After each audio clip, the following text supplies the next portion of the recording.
So hi guys, this is the continuation of the first video, which is the rules 1 to 4. So for this video, we will tackle the rules 5 up to 8. So hindi na natin patatagalin pa to. Let's proceed to the rule 5, which explains the game. So for the section 1, which is choice of turn at bat. The choice of the first or last bat in the inning shall be decided by a toss of a coin, unless otherwise stated in the rules of the organization under which the schedule of game is being played. So usually talaga yung paano kung sino yung turn ng bat is usually ang ginagamit talaga is toss of a coin para fair enough for the both teams. So for the section 2, fitness of the ground. So, fitness of the ground for a game shall be decided solely by the plate umpire. So, for the regulation game, it is stated in the section 3, consists of 7 innings. A full 7 innings need not be played if the team second at bat scores more runs in 6 innings or before the third out in the last of the 7th inning. A game that is tied at the end of 7 innings shall be continued by playing additional innings, or until one side has scored more runs than the other of the end of complete inning. A game called by the umpire shall be regulation of 5 or more complete innings have been played. A regulation tie game shall be declared if the score is equal when the game is called at the end of 5 or more completed innings. These provisions do not apply to any acts on the part of players or spectators which might call for forfeiture of the game. The plate umpire shall declare a forfeit in favor of the team not at fault in the following cases. So for the section 4, winner of game. Winner of the game shall be the team that scores more runs in the regulation game. Next is for the section 5, run ahead rule. A run ahead rule shall be used to all tournaments and championships. Fast pitch only 15 runs after 3 innings, 10 runs after 4 innings, or 7 runs after 5 innings. So for the soft pitch, 20 runs after 4 innings, 15 runs after 5 innings. So complete innings must be played unless the team second at bat scores the required number of runs while at bat. So for the section 6 tiebreaker, starting with the top of the 8th inning and each half inning thereafter, the offensive team shall begin its turn at bat with the player who is scheduled to bat 9th and 10th and 11th or 12th in the respective half inning being placed on the second base.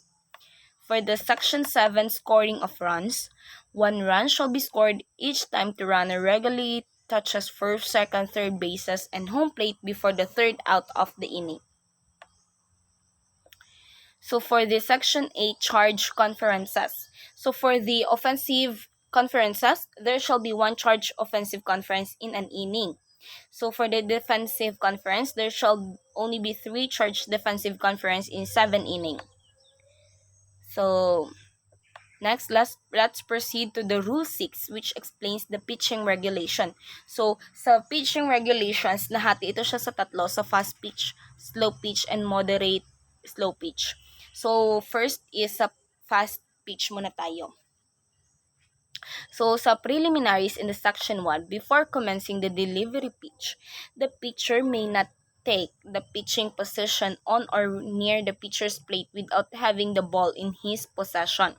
Shall not be considered in the pitching possession unless the catcher is in position to receive the pitch. So for the section 2, starting the pitch. The pitch starts when one hand is taken off the ball or the pitcher makes any motion that is part of his wind up. So for the section 3 legal delivery, the pitcher must not make any motion to pitch without immediately delivering the ball to the batter. The pitcher must not use of pitching motion in which after having the ball in both hands in the pitching position, he removes one hand from the ball, takes a backward and forward swing, and returns the ball to both hands in front of the body. So for the section 4, defensive positioning, the pitcher shall not deliver a pitch unless all defensive players except the catcher, who must be in the catcher's backs, are positioned in fair territory. So for the section 5, foreign substance, no member of the defensive team shall at any time during the game be permitted to use any foreign substance on the ball.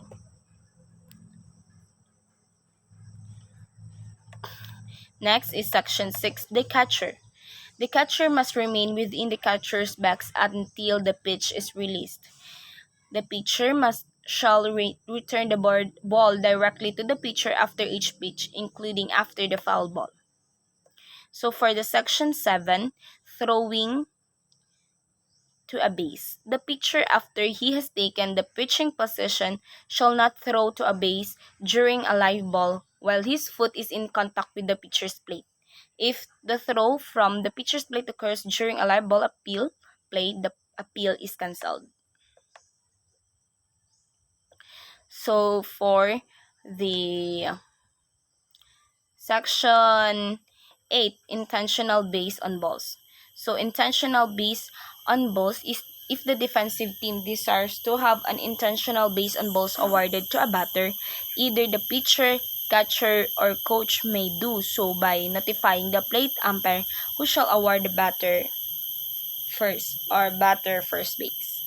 So for the section 9, warm-up pitches. So at the beginning of the first inning for both teams, or when a pitcher relieves another, not more than 1 minute may be used to deliver not more than 5 pitches to the catcher nor another team member.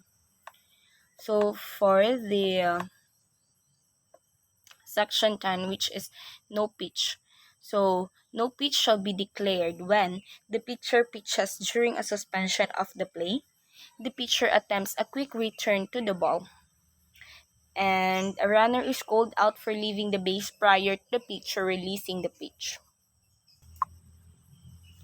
So for the section 11, drop ball. So drop ball if the ball slips from the pitcher's hand during his delivery. So for the section 11, illegal pitcher, a pitcher who has been declared an illegal pitcher as a result of the team exceeding the charge conference limit may not return to the pitching position at any time of the remainder of the game.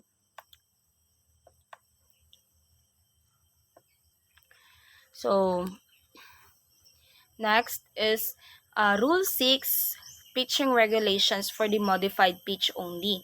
So sa preliminaries, meron din siyang preliminaries. Before commencing the delivery, the pitcher may not take pitching position on or near the pitcher's plate without having the ball in his possession.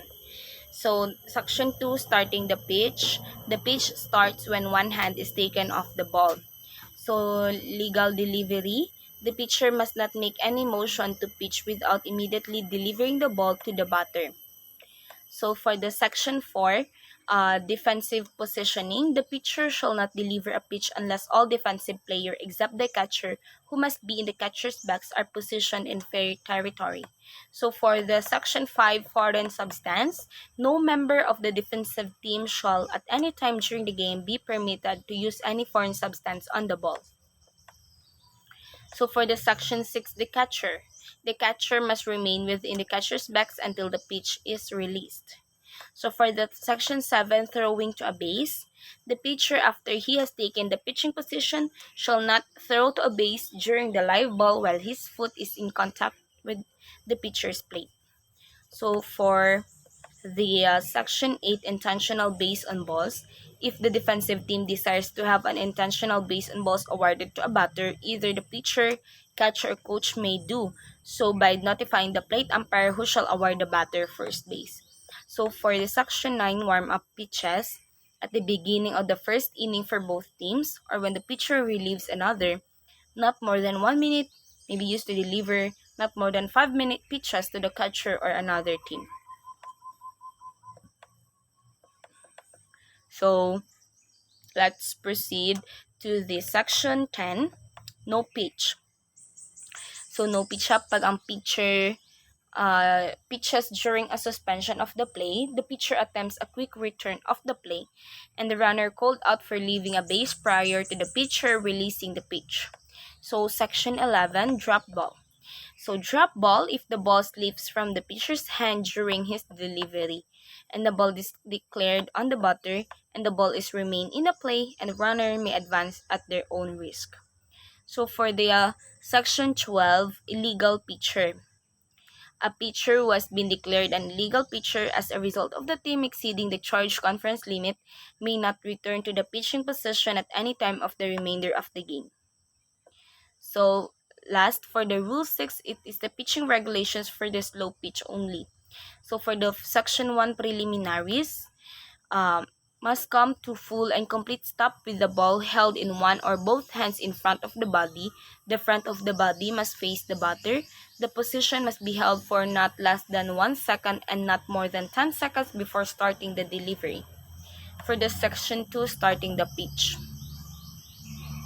So, the pitch starts when the pitcher makes any motion that is part of his wind up after the required stop.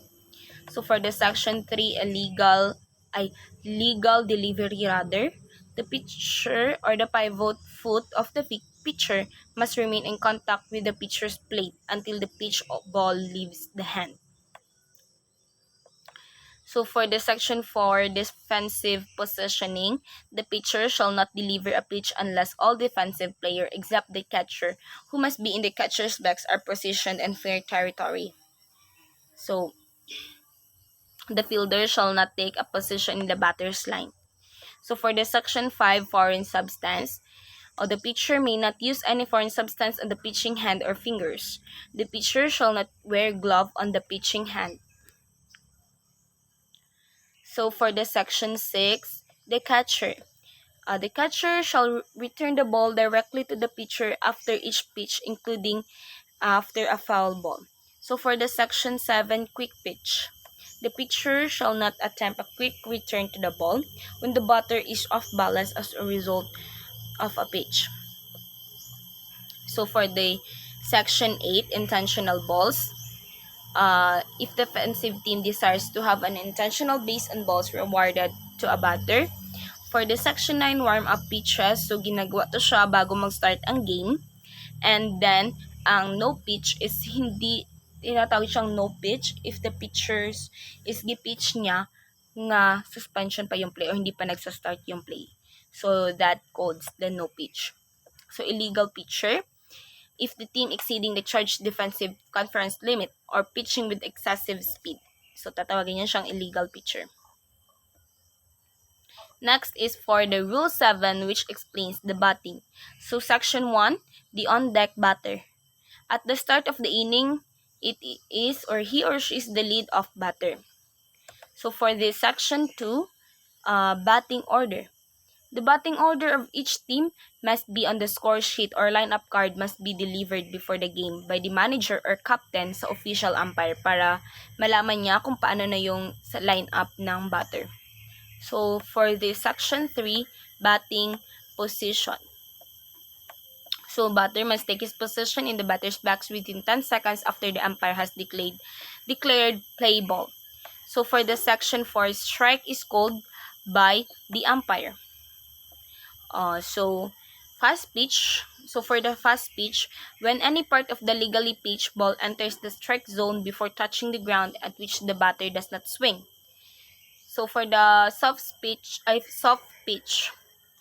touching the ground at which the batter does not swing. So, for the Section 5, a ball is called by the umpire. So, legally pitched at ball that does not enter the strike zone. So, tatawagin yan siyang ball ng umpire. So, for the Section 6, the batter is out. When the third strike is swung at and missed, the ball touches any part of the batter's person. Not swung at the pitch, ball hits the batter while the pitch is in the strike zone. Next section or next rule is Rule 8, batter, runner, and runner. For the Section 1, the batter becomes a batter runner. So first, ikaw yung nagbabat. So after mong matamaan yung bola, you will have the responsibility to run to papuntang first base. Next is section is batter runner is out.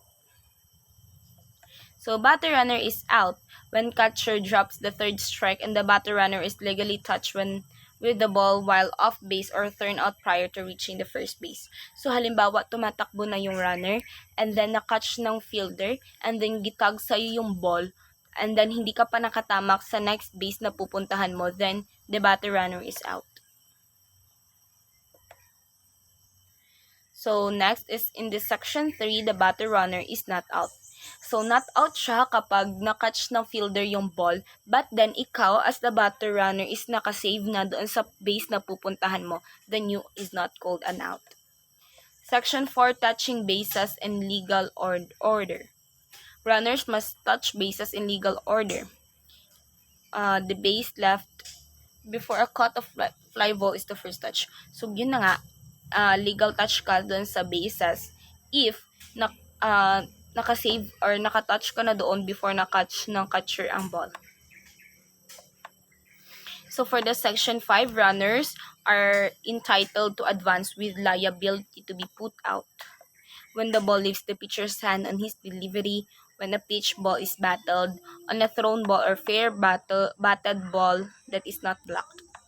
For the section 6, a runner forfeits his exemption from liability to be put out. If any at that time he fails to touch a base, he is entitled to be for attempting to make the next base. So for the section 7, runners are entitled to advance without liability to be put out when forced to vacate a base because the batter was awarded to base on balls.